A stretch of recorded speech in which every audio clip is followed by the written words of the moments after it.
Hi hello this is Sita Srikar from Guntur. నేను ఇవాళ నా స్టైల్లో చికెన్ కర్రీ ఎట్లా చేసుకుంటానో మీకు చూపిస్తాను. ఉల్లిపాయ, టమాటా, పచ్చిమిరపకాయలు కట్ చేసుకుని ఒక అరకిలో చికెన్ అనమాట శుభ్రంగా కడిగి పక్కన పెట్టుకోవాలి. అరకిలో చికెన్కి ఎంతైతే ఆయిల్ కావాలో అంత ఆయిల్ వేసుకుని ఉల్లిపాయ, పచ్చిమిరపకాయ, టమాటా వేగనిచ్చి చికెన్ వేసుకుని సాల్ట్ వేసి ఇలా మూత పెట్టుకుంటే కాసేపు అయిన తర్వాత ఇలా వాటర్ మనకు కనిపిస్తుంది అనమాట. అల్లం వెల్లుల్లి పేస్ట్ ఇట్లా ఫ్రెష్గా తయారు చేసుకుని వేసుకున్నానండి. పసుపు, అల్లం వెల్లుల్లి పేస్ట్ వేసి మూత పెట్టి వేగనివ్వాలి. ముక్క ఉడికిన తర్వాతే కారం వేయాలి. కారం వేసిన తర్వాత ఇంకా ముక్క ఉడకదనమాట. అది చూసుకుని వేసుకోవాలి.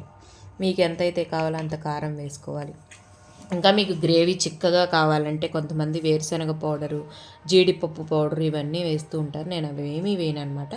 మసాలా పొడి వేసి కొత్తిమీర వేసి దించేస్తాను. వేడి వేడిగా chicken curry ready. Subscribe my channel Sita vlogs Telugu.